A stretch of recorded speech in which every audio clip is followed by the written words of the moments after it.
E tem algumas coisas que você pode fazer dentro dessa mudança do estilo de vida que vai te ajudar a ficar livre do refluxo. O que é que você pode estar fazendo para tratar realmente ali a raiz do seu refluxo? Bom, você precisa regularizar algumas situações no seu estilo de vida. Por exemplo, um dos pontos que nos deixam com muito refluxo é a questão da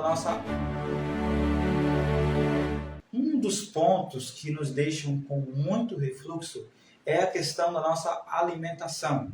Então, muitas vezes a gente tem uma grande quantidade de alimento na refeição ou uma variedade muito grande de alimento naquela refeição. Por exemplo, vamos falar um pouquinho sobre quantidade. Quando uma pessoa saudável, normal, que não tem refluxo, que não tem gastrite, ela come uma grande quantidade de alimento, essa pessoa às vezes tem um pouco de refluxo naquele momento. Mas logo esse refluxo passa e ela não tem mais, certo? Por quê? Porque ela abarrotou o estômago com comida. Para a pessoa que tem refluxo patológico diagnosticado e gastrite, a situação é ainda pior. Por quê? Porque essa pessoa, além de não poder comer uma grande quantidade de comida, né, ela ainda vai ter várias deficiências no seu estômago, porque o seu estômago ele perdeu até 40% das capacidades digestivas. Às vezes o ácido do estômago está com baixa acidez, não está conseguindo liberar as enzimas para poder digerir as proteínas ou para poder absorver as vitaminas lá no nosso intestino, como a vitamina B12, por causa do fator intrínseco que tem no estômago, a substância importante. Então, o estômago está todo debilitado, intoxicado, né? Inflamado. Consequentemente, esse estômago, quando recebe até mesmo uma quantidade que você costumava comer antigamente, mas se for uma boa quantidade, rapidamente esse alimento ele vai começar a refluir por conta da debilitação do estômago. O que eu quero dizer com isso? Se você sofre com refluxo, eu vou dizer aqui uma frase que eu acredito que você tem que escrever essa frase aí. É melhor comer pouco e bem mastigado do que o muito comer apressado. Se você quer ficar livre do refluxo de forma rápida e natural e permanente. Então, anotaram a frase? Qual é a frase? É melhor comer pouco e bem mastigado do que o muito comer apressado. Essa frase é frase minha mesmo, pessoal. Eu inventei essa frase. Eu inventei não, né? Eu criei essa frase. Porque realmente essa frase é uma verdade. Gente, se você está com o estômago doente, não dá agora para você comer aquela quantidade de comida que você comia antigamente. Você vai comer um pouco menos de comida e você vai procurar mastigar. Gente, se quem não tem refluxo, quem não tem gastrite, já tem que mastigar o alimento, quem tem refluxo e gastrite tem que mastigar o dobro de vezes, porque o estômago está muito debilitado. E um dos grandes segredos aí dentro desse aspecto da quantidade é você tomar sucos naturais coados, bem coados, né? Tem um pano bem especial que é o pano voal que não deixa passar nenhuma fibra, porque o suco ele te dá saciedade, mas só que ele é absorvido em 20 minutos no teu estômago, ele faz com que você não lanche no intervalo da refeição para evitar o refluxo. Então procura comer menos, mastigar mais e introduzir líquidos naturais como água de coco, chás medicinais e sucos coados no pano mais fino possível que você estiver em casa. Essas pequenas alterações já vai ajudar você a diminuir a quantidade de comida e fazer uma digestão mais rápida. Por quê? Porque muitas vezes o ácido do estômago está com baixa acidez e, consequentemente, você não consegue fazer a digestão corretamente. Então, esses sucos naturais que você vai estar tomando e essa pequena quantidade de comida, sendo uma comida bem natural, bem integral, anti-inflamatória, também vai ajudar a recuperar a acidez do seu estômago, fazendo com que o seu estômago comece novamente a liberar o conteúdo gástrico, entendeu? Por isso que é muito importante que você coma menos. Na questão agora da variedade, por que é importante ter por que é importante não ter tanta variedade no comer quando se tem refluxo e gastrite, principalmente o refluxo gastroesofágico, que já é um refluxo que você foi diagnosticado. Veja bem, quando você tem uma grande variedade de alimento, fica mais difícil para o seu estômago fazer a digestão, ele não consegue assimilar bem, ainda mais quando você mistura vários grupos de alimentos diferentes, ou seja, vários tipos de carboidrato, com vários tipos de proteína, com vários tipos de gordura, doces, açúcares, verduras, tudo no mesmo prato, tudo na mesma refeição, ou no mesmo período de refeição. Essa grande mistura vai gerar fermentações e putrefações que irão gerar gases e empachamentos terríveis, né? Vai também gerar mau hálito, uma sensação de gosto ruim na boca, a língua branca, tosse, pigarro, uma série de situações devido àquelas fermentações gástricas que vão também aí causar o refluxo.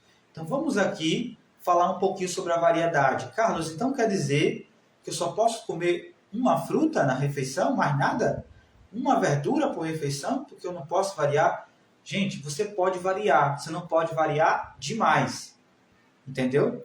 Então, por exemplo, se você vai comer no seu café da manhã ali a sua banana, mamão, com um pouco de aveia, e ameixa e uva passa, então você comeu ali um grupo de alimentos, né? Frutas, sementes, cereais, aí depois disso você comeu ali um cuscuz com leite de coco. Tá ótimo, gente. 4 ou 5 grupos de alimentos diferentes já é suficiente.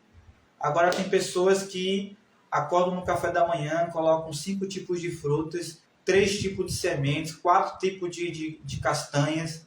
Aí depois disso, ainda vai comer batata com ovo frito, tomando um copo de suco de laranja. E depois disso ainda tem uma sobremesazinha que é um docinho. Gente, é muita variedade. Então isso vai causar refluxo rapidamente. Vocês entenderam que a questão não é que não pode variar, mas quanto menos variar, melhor. Se você conseguir no café da manhã comer só a fruta, né, 2, 3 frutas com bastante aveia, bastante uva passa e um pouco de amendoim, um pouquinho de mel se você gostar, essa pequena variedade a digestão vai ser muito mais rápida. E você tem que mastigar muito bem esse alimento. A digestão vai ser muito mais rápida e eficaz. E assim, a maioria das pessoas que aplicam essa pequena dica de café da manhã que eu dei aqui, pela manhã elas não sentem mais refluxo. Assim, Carlos, à tarde eu sinto refluxo, porque eu como muito arroz, feijão, salada, como sobremesa, não sei o quê. Aí à tarde dá muito refluxo, dá azia, dá queimação, gás, aquele empachamento, sabe? Aquela distensão. Mas de manhã não. Depois que eu comecei a comer as frutas, acabou o refluxo de manhã. Mas você precisa aprender o segredo para poder fazer isso também no almoço. E tem um segredo para você fazer no almoço. Você vai poder comer cozido, mas tem um segredo para isso também para o jantar. Isso daí eu vou estar aqui ensinando aqui durante as lives, tá bom? Mas não é o tema de hoje, esse assunto específico das refeições. Mas para cada coisa tem um segredo. Você já descobriu o segredo do café da manhã para não ter refluxo no período da manhã. Daqui a pouco eu vou contar como é que você vai fazer para não ter refluxo à noite, antes de dormir, durante a noite, para não acordar de madrugada, tá certo? Então, cuidado com a variedade do seu alimento. Não varie demais, quanto menos variado, melhor, tá bom? Bom, próximo tópico, temperatura do seu organismo. Carlos, o que é isso, temperatura? Se você sofre com refluxo, esôfago de Barrett e já está com metaplasia esofágica, o que é que você deve fazer? Observar quais são os alimentos que exigem maior esforço digestivo para se fazer o processo ali de digestão, tá certo? Alimentos que exigem um maior calor interno para digerir, para que você não tenha um estômago febril. Como assim, Carlos? Por exemplo, alimentos de origem animal, eles geralmente geram um estômago febril, eles exigem uma grande temperatura por parte do estômago para fazer o processo de digestão, porque ele ali trabalha mais, ele precisa se contrair mais para digerir esse alimento, pois é um alimento de difícil digestão, né? Então, se eu quero ter uma digestão plena, eu devo evitar, e para você que está conhecendo agora nesse mundo da alimentação desintoxicante, diminuir o máximo que você pode desses alimentos de origem animal. E você pode falar assim, por onde eu começo? Começa tirando as carnes processadas, salame, hambúrguer, salsicha, linguiça e etc. Tira essas carnes. Você tem gastrite, esofagite, tá bom? Refluxo, duodenite. Outro grupo de carnes que você tem que tirar, os órgãos dos animais. Se tem gastrite, aí come fígado, come coração de galinha, moela, tem gente que come até o pé da galinha, come, tem gente que come até o pessoal chama de fato, né, que é a tripa do boi. Então, se o alimento cárneo ele já exige grande esforço digestivo, esses órgãos dos animais eles são ainda piores, porque é ali onde se concentram as maiores impurezas e imundícias. Por exemplo, o fígado do animal é onde se concentra a maior quantidade de toxinas. Está no fígado. Então, quem tem gastrite ali não deveria estar usando esse tipo de alimento. Então, começa tirando esses alimentos que são os órgãos dos animais e as carnes processadas. Carnes que as pessoas chamam de carne carregada, que geram muito mais inflamação. Carne de porco, os crustáceos e marisco, né? Então sururu, camarão e etc. E no caso da carne vermelha, diminui carne vermelha, diminui o frango, diminui o peixe e aumenta ali no seu almoço a quantidade de feijão, de grão de bico, de lentilha, de ervilha, de fava, feijão verde, porque são fontes de proteínas naturais. Você vai comer a mesma quantidade de proteína que você comeria comendo a carne, adicionando essas leguminosas. Calma, você não tem que comer isso tudo de uma vez não, gente. Eita, eu vou almoçar, tem que colocar 7 tipos de feijão. Não, gente. Você come ali, um dia você come o arroz com feijão, no outro você faz uma batata com lentilha, no outro você faz uma macaxeira com grão de bico, até para você não enjoar. Se bem que o brasileiro não enjoa de feijão com arroz, né? Mas cuidado com os alimentos que elevam a temperatura do seu intestino. Outro alimento que eleva a temperatura do intestino, pimentas. Então tudo que tem pimenta, e a pimenta ela está escondida. Ah, eu não como pimenta. Beleza, você não come pimenta porque você sabe que não pode. Mas o lemon pepper tem pimenta, que é um tempero. Às vezes o chimichurri tem pimenta. Às vezes a sua mãe está colocando caldo quinó ou aquele sazon dentro do feijão, você não sabe, entendeu? E aí você come o feijão e você fica com um monte de gases, com ardência depois do almoço e não sabe o porquê. Você pensa assim, eu deixo o feijão de molho, bem direitinho, eu lavo o feijão no outro dia, eu escaldo o feijão, eu coloco só coisa natural, mas por que mesmo assim meu feijão está causando refluxo? Porque talvez os temperos que você está usando tem pimenta, né? Às vezes a pimenta está no cominho, o cominho vem com pimenta às vezes, tem um cominho sem pimenta e tem um cominho com pimenta. Aqueles temperos Ana Maria, cuidado também, alguns temperos com páprica picante, páprica defumada, são picantes, né? Temperos que têm glutamato, realçadores de sabor. Então você tem que ter cuidado com essas coisas, pessoal. Cuidado com a pimenta. Por quê? Porque ela vai gerar esse queimor no estômago, vai exigir maior temperatura, você vai sentir um calor intenso no seu corpo, que o corpo vai entender que ali é uma toxina. Outro alimento que exige maior calor do seu estômago para poder fazer a digestão e gerar muitas toxinas no estômago é o café. Café e tudo que tem cafeína. Então cuidado com o café, né? Evitar o uso de café. E a cafeína está escondida dentro ali dos alimentos. Por exemplo, o cacau tem cafeína. Não é que colocaram a cafeína no cacau, gente. É que a sementinha do cacau tem a cafeína. É da árvore, entendeu? A sementinha do café tem cafeína. Não é que pegaram a cafeína e colocaram dentro do cacau. Não. Ele tem cafeína. Ele é estimulante, ele é viciante. Claro que ele não tem tanta cafeína, não é tão viciante como o café, mas ele é também. O guaraná, também a sementinha dele tem cafeína. Tá bom? O chá preto, chá mate, chá verde, chimarrão tem cafeína. Então, muito cuidado. Aqueles guaramix, né, energéticos, tem cafeína.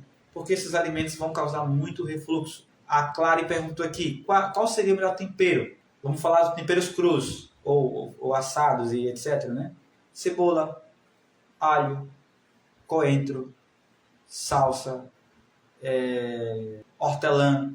Aí tem os temperos desidratados, né? Tem ervas finas desidratadas, cebola em pó, alho desidratado, o próprio sal grosso também, triturado, as próprias sementinhas também são algumas especiarias, algumas ervas como o alecrim, manjericão, tem também o açafrão em pó, tem o curry, tem a páprica doce, tem o alho em pó, já falou aqui. Que mais? Eu vou falar o que eu uso, né? Ervas finas desidratadas, eu uso aqui salsa desidratada, eu uso sal, eu uso o açafrão, eu uso cebola, alho. É porque, assim, a maioria das minhas comidas, cebola, alho, coentro, leite de coco e esses temperos já resolvem. Entendeu? Então, qualquer coisa que eu faço, cebola, alho, coentro e esses temperozinhos já resolvem. Eu não preciso de... não. É um desafio, mas a gente tem que se acostumar. Porque o caldo quinó e o sazon, você pega, joga lá dentro e acabou, não precisa fazer nada. Mas os temperos naturais você precisa ficar testando, porque, por exemplo, tem comida que vai melhor o açafrão com coentro e cebola, tem outra que não vai bem o açafrão, mas aí já vai bem o curry, né? Então você tem que ir testando ali para ver as melhores combinações de temperos. Realmente, gente, a culinária saudável é uma ciência, né? E a digestão também é uma ciência, né?